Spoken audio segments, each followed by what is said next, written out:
Hello, my fabulous fempreneurs. Today I have an extra special treat for you. I am here with Dee Cloud, and she works with breast cancer survivors. And she's going to tell us how she bridges the gap between surviving and thriving in your recovery phase. Welcome, and thank you for joining us, Dee. Thank you for having me. I appreciate you. It's exciting to be here with you. Let's get it started. Yes, so tell us, if you can tell us, where is the beginning? Like, where did you start in your business and what motivated you to create this? That's a great question. So, I am a breast cancer recovery coach. And what that means is I help breast cancer survivors move past the fear, trauma, and suffering of breast cancer to creating a life of peace, joy, and fulfillment so they can truly thrive, right? And this is near and dear to me because I myself am a two-time breast cancer survivor. And I recognize that there is a gap in between when we complete treatment. In Houston, where I'm from, we ring the bell at MD Anderson, one of the number one cancer hospitals in the world. Anyway, that's where I was treated. And we have this thing where they ring the bell when you're completing treatment. I've seen that on TV. Yes, right. And so it's great. However, there's a gap. It's like we finish treatment and everybody expects that we're back to normal, Mm. except we're standing there like, but I'm not normal. I don't feel normal at all. I have these new changes in my body. I'm afraid that what if this thing comes back? I have all this uncertainty now because I am someone who I know now can develop cancer. Mm. So there's always this fear of whether or not it's going to return. And that's a huge fear when you're fresh out of treatment, right? We call it scanxiety because every time you go in for a scan, there's anxiety about if they're going to find something. And so what I want to do is help survivors understand that not only can life be good after breast cancer, but it can be better than ever before. From your mouth. Not only can life be good after breast cancer, but it can be better than before. Yes. Okay. So tell us about this journey. Well, what year did this happen where you first found out you had breast cancer? So I was first diagnosed at the age of 35. I don't remember what year that was because I don't ever do it by the year. I always think I was 35 and I remember that so vividly because the doctors and the nurses kept saying, "But you're so young." Mm. Right. And I'm like, well, can somebody tell the breast cancer that I'm too young?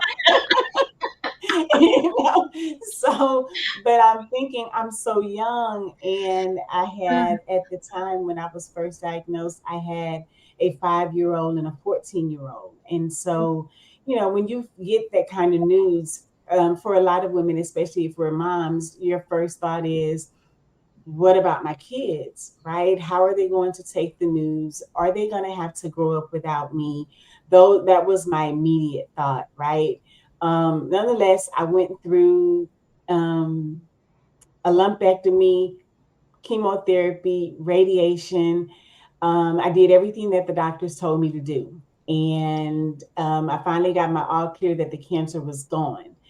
However, what I think is important about my story and that I like ladies to focus on is that after that first diagnosis, when the doctors had completed everything that their treatment plan, I went right back to the same environment that had created cancer in the first place, right? I was under a lot of stress because I was at a job that I was unhappy at. I Mm. was in a marriage that I wasn't happy in, and I wasn't living as my authentic self. I was hiding the fact that I was a lesbian because I was too afraid of being judged. I was too afraid of being excommunicated from my family, who was ultra religious, especially my mom. And so I had all of these things that were weighing heavily on me. But I didn't do anything about those things, the things that I could control, right? I just went right back to the same toxic environment. And then, with absolutely no family medical history of breast cancer came back. And this time it was my nurse who got my attention. And she said, "You know, Dee, you really need to do something about the stress in your life." Now, Adiba, I don't know how she knew I was stressed because I absolutely didn't tell her. I didn't tell anybody about any of the things that I was dealing with because I was too afraid, Mm. right? But she got my attention, and I had never equated stress to breast cancer, right? It was always environmental or what you're eating and all of those things, but not stress. And so when she said that to me, I really sat and looked at everything in my life that I knew I was unhappy with. And I decided that life was short. And if I was going to get anything out of breast cancer, I was going to make it work for me. And so breast cancer gave me courage, right? It Okay. gave me the courage to finally leave the job that I wasn't happy at, even though I was being paid well. It gave me the courage to finally ask for a divorce and to free my then husband so that he could find somebody who loves the way he loves, right? Hmm. And it gave me the courage to come out and be my authentic self and acknowledge to not just the world, but most importantly to myself that I'm a lesbian. And it was hard to do that and acknowledge it to anybody else when I wasn't even acknowledging it to me. Wow, that is a lot to unpack. Like this was this burden, this inner struggle that had been suppressed for so long that you Absolutely. did not even know it was there. And Right. that stress was showing up in your body. Absolutely. Wow. And so tell us more about the journey of releasing the stress or stepping away from it. And how did you do it? Because I think anytime we go through a physical illness, we have a greater fear of abandonment and being alone. Yes.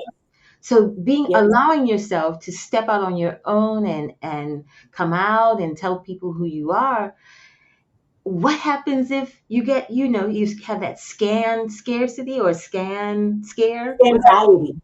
Okay. And what if Yes. what if you face the cancer again and nobody's there for you? That is very frightening. You know what? That was never a thought of mine. I never considered what if this comes back again and I'm alone.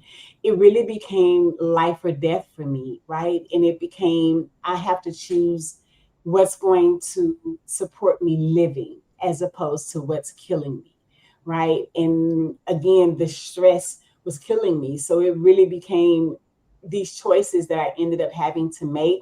I made them life or death choices for me. And so I chose me for probably the first time in my life because before that I had been living for everyone else, right?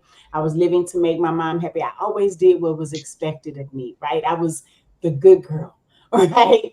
And I didn't want to disappoint anybody. I didn't want to disappoint myself. I didn't want to tear up my family. I was worried about how my kids would adapt to the divorce.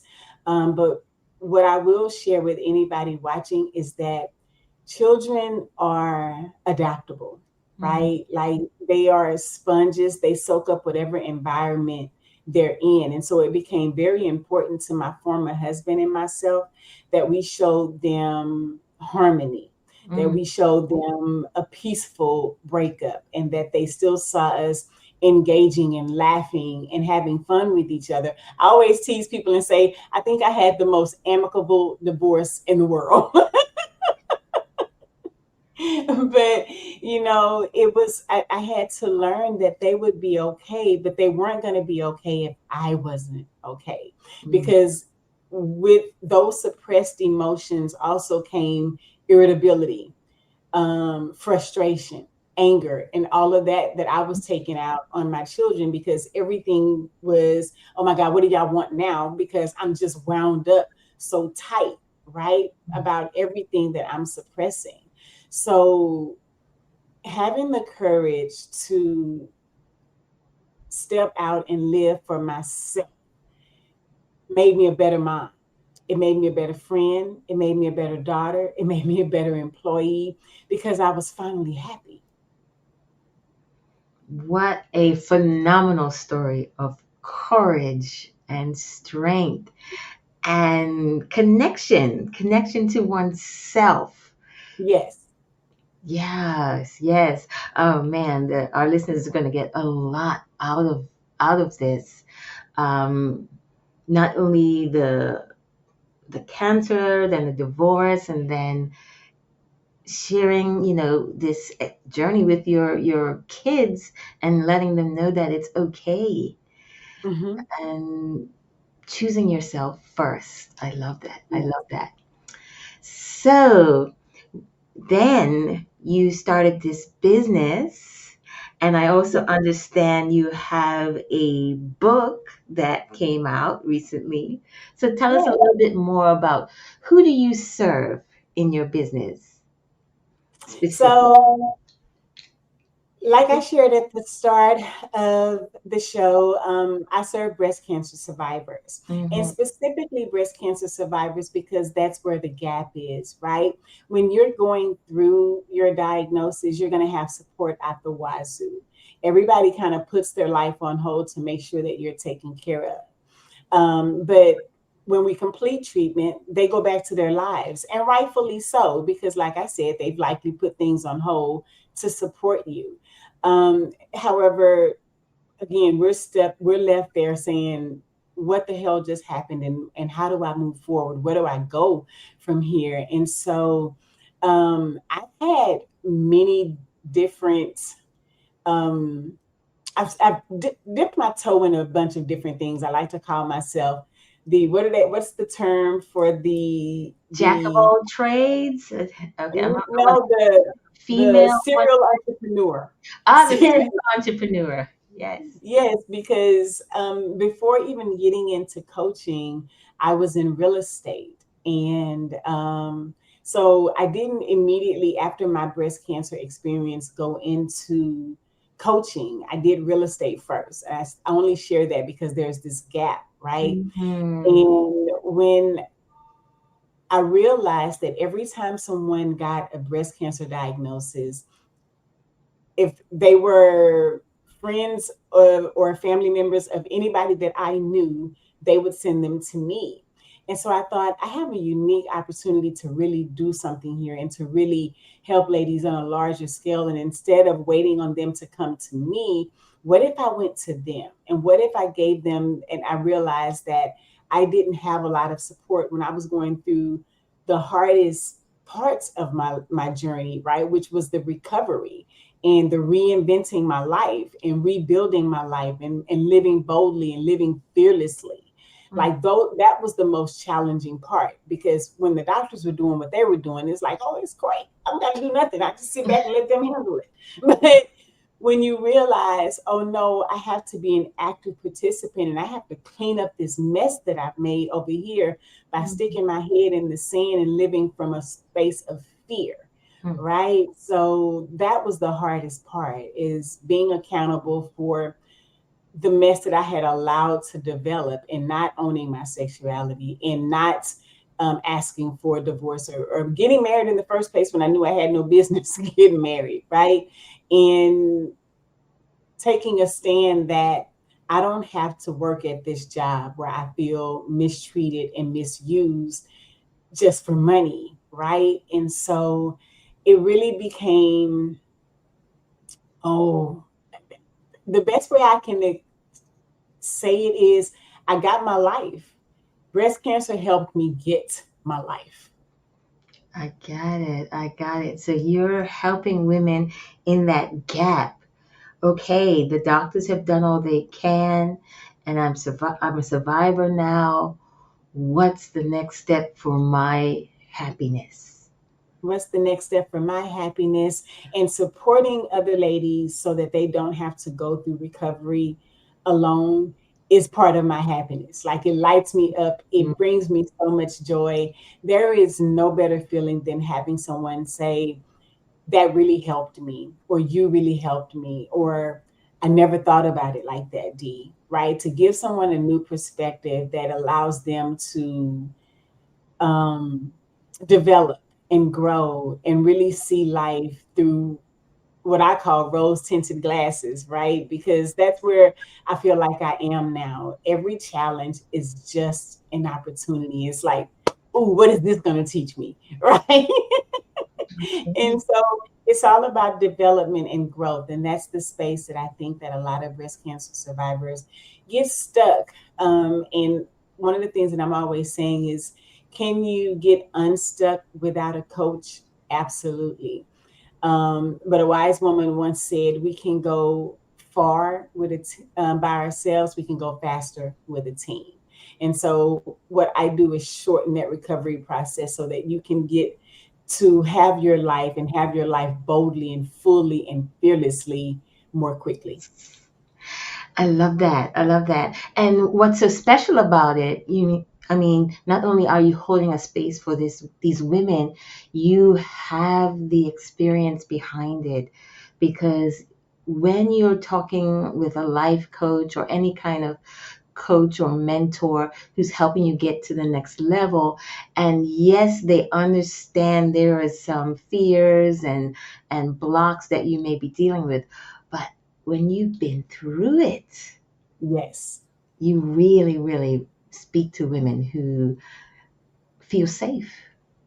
Right. And that's, I love that. I love that you brought that up about having been through it, right? Because unfortunately, I have the benefit of having gone through it twice. So I know what it's like to go back to the same environment and live in a space of unhappiness. And I also know what it's like to choose me, right? And that's what I want to help other survivors do. I want them to know that it's not selfish to choose themselves, that we have to choose ourselves first so that we can be better moms, wives, sisters, business owners, whatever hat you're wearing, you can wear that hat better when you're happy. We have to choose ourselves first. That is First. key message. So tell us a little bit about the book.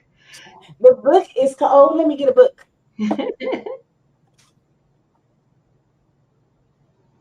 So here is my book. It is entitled Beauty in the Breakdown, Finding Peace in the Midst of Life's Disruptions. And I was inspired to write this book because, again, I recognize that for a lot of people, there's a gap that when trauma or life happens, because life be lifing, when life happens, that a lot of times we don't recognize the opportunity in the curveballs that life throws us, right? We think of it as punishment or why is this happening to me instead of why is this happening for me, like what is happening, this is happening for me to elevate me to my next level. And that's the whole premise of this book, that it's not, there is beauty in every single breakdown if we look for it. Mm, beauty in the breakdown. Wow. Powerful message. And if you are talking to someone who doesn't have like the same experience as you, but has a similar experience where they had to go through something traumatic and now they want to start a business, a coaching business, and reaching out to women who have similar experiences, what would you advise them to be the first step in creating that? I want to make sure I understand the question. So you said if someone else had a similar experience and they wanted to get into coaching, Yeah, what would I advise them to do as their first step? yes. Oh my God, find a mentor, find you a coach. Right? Like trying to do this by yourself. Again, can you do it by yourself? Probably. You can probably Google some stuff and come up with some action steps to take. However, working with somebody who has been there and who's doing what you want to do is always going to be your next best investment. Invest in yourself and invest in a coach, because one of the things that I always tell my clients is understand that when you enroll to work with me, you're not choosing me, you're choosing you, Mm, right? And so choose yourself, invest in yourself, get a coach, get a mentor that can take you to that next level. That would be my first step, is to get a coach. Yes. Yes, yes, yes. Getting that support, getting that mentorship, Guidance. Yes. guidance, rather And than accountability. staying on that pathway and saying, a lot of people get stuck in indecision. Should I do this? Should I do that? Just Yes. move forward. There's so Move much forward and move forward with somebody who you see moving forward, that mm, you see making the steps that you want to make, that you see who has a business model that you want to have, right? Because you're going to not only learn from them as their student, but you get to watch them as a business owner and say, okay, this is how she handles these type of situations. This is how he handles these type of situations. And now I have a step-by-step guide on how to handle this type of situation. yes, yes. So I want to just thank you again for joining me today and really enlightening me and our listeners to a pathway, a new pathway, choosing you. And Yes. understand that choosing you is not selfish, it's self-care. Hmm. Thank you so much, Dee. No, thank you. Thank you for having me. I really appreciate it.